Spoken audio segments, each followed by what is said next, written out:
Radio Mag, le magazine de la radio à la télé, avec Laurent Petit-Guillaume.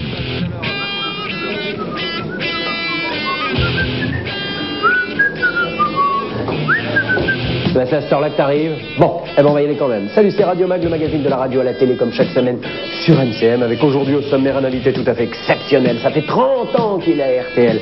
Il vous dira pourquoi y faire et jusqu'à quand notre invité. Aujourd'hui avec lui, RTL veut dire Radio Très Libertine, c'est Fabrice. Juste avant, une grande question métaphysique que s'est posée Bertrand L'Aiguillon. L'interactivité à la radio, est-ce une mode? C'est ce qu'on va savoir tout de suite. Regardez. À Rennes, des étudiants de l'Institut d'études politiques et de l'Université Rennes 2 Haute-Bretagne viennent d'organiser les 2e journées de la radio. Des rencontres entre professionnels et auditeurs à travers des forums, débats ou en se baladant dans une nuit des ondes romantiques illustrée d'un environnement sonore radiophonique. Mais le point fort de ces journées, organisées pour rendre hommage au médium obscur, concernait un débat sur l'interactivité à la radio.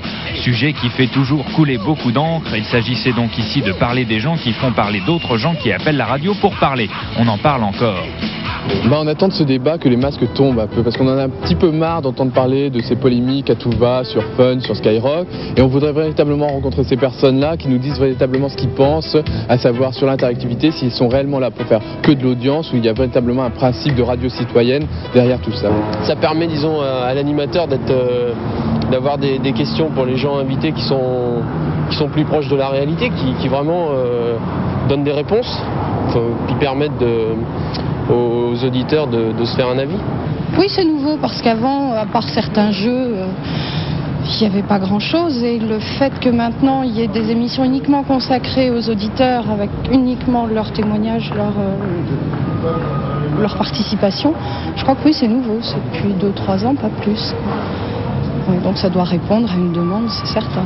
Je comprends pas qu'on puisse téléphoner pour expliquer ces problèmes à des gens qui, à la limite, sont payés pour écouter les problèmes et qui ne peuvent pas vraiment les résoudre. C'est un peu du voyeurisme et ça sert pas à grand chose. L'opinion selon laquelle on n'apprend rien ou que ça ne fait pas avancer les choses est une opinion qui est émise par des gens qui n'écoutent pas la radio. Et lorsque l'on interroge précisément les jeunes Français d'une manière générale et nos auditeurs plus particulièrement, ils ont le sentiment inverse.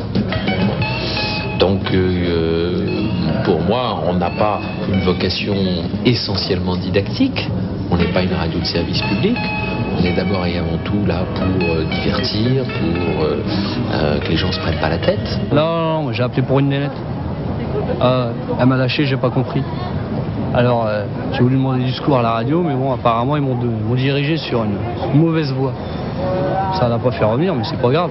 Bon, peut-être parce qu'il n'a pas appelé la bonne radio. Donc certains voient dans l'interactivité des valeurs thérapeutiques. D'autres confondent les animateurs toubib pour le curé du village, à qui l'on vient chercher des paroles rédemptrices. Une pratique qui a autant d'années que Macha Béranger. Mais bien que l'interactivité soit à la mode aujourd'hui, le virus n'a pas atteint tous les programmateurs. On a donné, on fait plus, fatigant, éprouvant, et on a créé une radio un peu...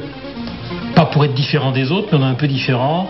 Et si c'est pour programmer dans des émissions de chansons françaises, par exemple, ce qu'on entend ailleurs, ça ne nous intéresse plus. Actuellement, nous sommes toujours dans la même optique.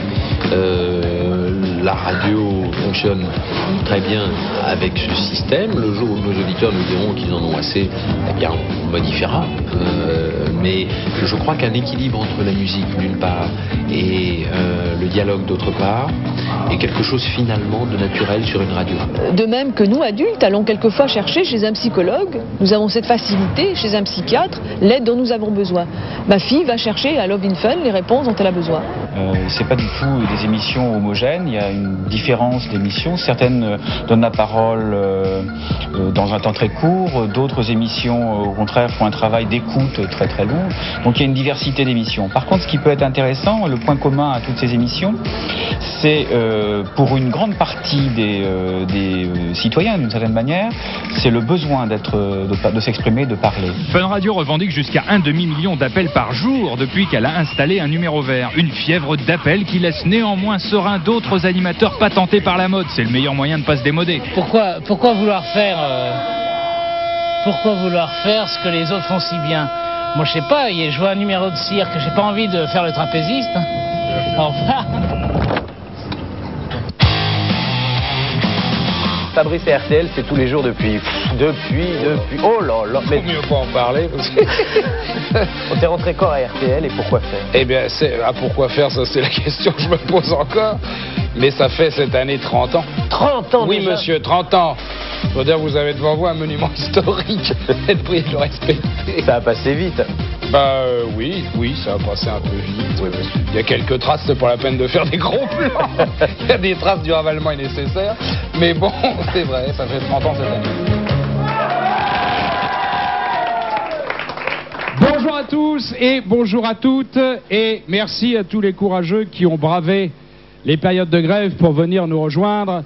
Ce sont les survivants, en quelque sorte, des hordes habituelles. Des jeux pendant quand même de nombreuses années. Il y a eu Casino Parade, la Casse Trésor. La Casse Trésor. Très très grand jeu, ça, la Casse Trésor, ça a duré 7 ou 8 ans. Et ça, c'était un bon succès. Oui, j'ai presque toujours fait cette tranche. Mais ça a changé de titre. Ah oui, enfin après il y a eu Casino Parade, RTL Parade, RTL en scène, enfin oui, ça a changé de titre, mais les principes sont à peu près les mêmes. Bon. J'ai dû faire sur 30 ans, j'ai dû faire 24 ans de cette tranche. La tranche 11h-13h, oui. Ah. Madame Camus, ici Fabrice de RTL. Nous sommes en direct sur l'antenne de RTL. Oui. Et nous venons de tirer votre numéro de téléphone au sort. Ah, c'est gentil, ça. Mais je vous en prie, Madame Camus, vous habitez Marzy dans la Nièvre. Oui, c'est ça, oui. Et je vous appelle pour essayer de vous faire gagner la valise, RTL. Eh oui, mais je n'ai pas suivi. Malheureux enfant. Ah là là. Comme faites-vous là? En fait, c'est un bon cocktail, quoi. Un invité, un chanteur, une chanteuse, un groupe, un artiste, deux candidats, on s'amuse, on joue. Puis alors une équipe qui est quand même, c'est vraiment là, on peut dire, un esprit de famille. Hein. C'est une vieille équipe. Oui, enfin, une vieille équipe. Une équipe qui a duré, en tous les cas, oui.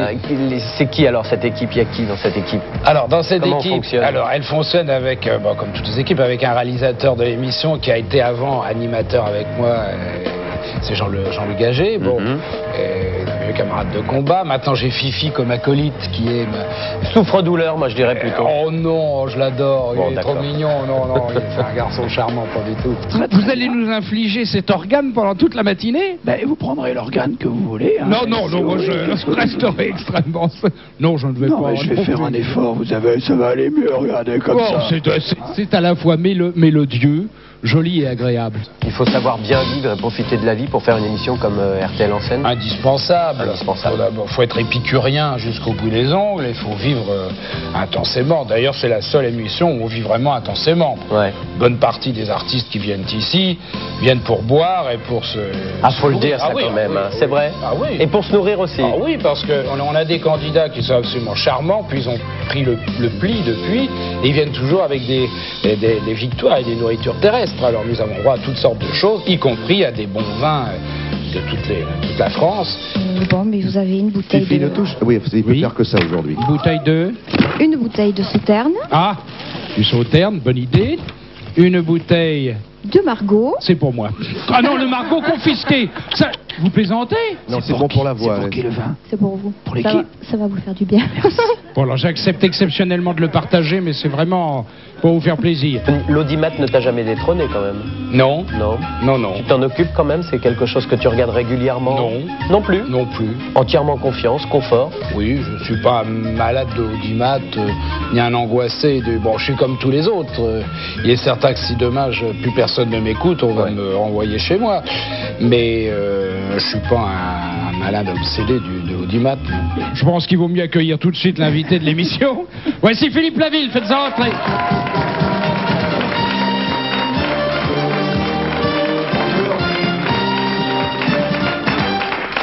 Vous avez ressuscité François Mauriac? Eh bien, en quelque sorte, c'est le descendant de Mauriac, oui, si tu veux. C'est un peu ça, hein? Non, ça ressemble un peu. Mon pauvre Fifi. C'est la vie, hein. Oui. C'est tous les soucis qui se sont mêlés là-dessus. Et puis alors, ça il fait un bon vieillard. Hein? Oui, c'est déjà commencé, d'ailleurs. Bon. Eh ben oui, je suis de près d'ailleurs. Mais bien sûr, oui. T'as fait du cinéma, ça, c'est pas une légende. Non, c'est pas une légende, ça c'est vrai. T'as joué, je crois, dans Erotissimo? Oui, mais enfin là, c'est une petite panouille. Mais j'ai eu le rôle principal masculin d'un film que j'ai tourné encore par hasard. Hein. Tout ça, j'ai toujours fait par hasard. Quand j'avais 16 ans et qui s'appelait Les Jeux dangereux, d'un film de Pierre Chenal avec Pascal Audrey. C'était les débuts de Samy Frey, les débuts de Claude Berry qui était acteur à l'époque et d'un certain nombre d'autres. Et voilà. Je n'irai pas là-bas, il fait trop chaud. Allez. Christine. Christine et Philippe. C'est tout. On y va. Puis si j'y vais, je te le dirai pas. Bon, alors là, on va te faire écouter un petit extrait d'une autre émission de radio. Oui. On a chopé un petit peu, pas par hasard, mais enfin, c'est toujours assez préparé. C'est une petite rubrique dans notre émission. On te fait écouter un extrait d'une émission sur une radio et ensuite on verra ce que tu en penses. Bon. La sélection de Tata Jeannette. Le zapping des présidentielles. Sur Nostalgie, tout de suite, avec Vincent Toulza. Bonjour Vincent. Bonjour Christophe, bonjour à tous. Le nom est lâché. Pour la première fois de la campagne, Édouard Balladur a osé prononcer le nom de son ennemi intime. Il était sur TF1. Je souhaiterais que Jacques Chirac fît preuve de la même modération et de la même tolérance que moi. Mais Jacques Chirac, sur France 3, veut lui une politique sans conservateurs. Les conservateurs taxent toujours ceux qui veulent changer quelque chose de démagogie. Je vous retrouve demain. Très bonne journée à tous.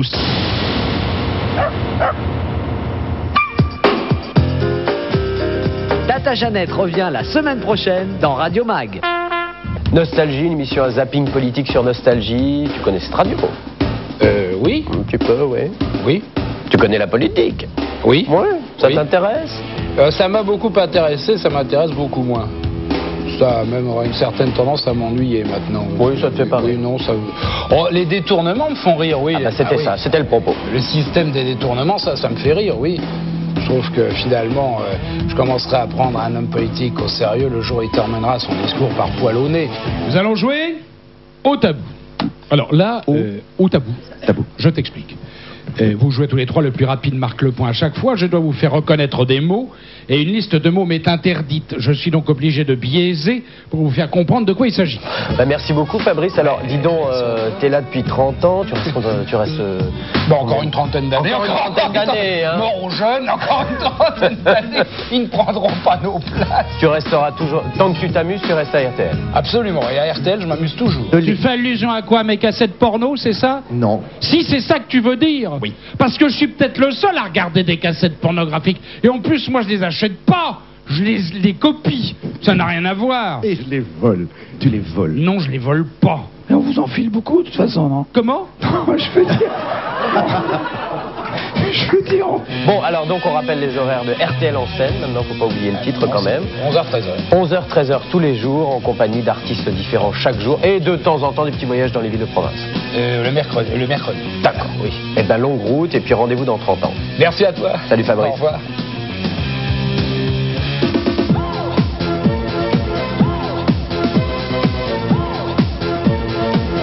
Voici venu le moment des infos de Radio Mag.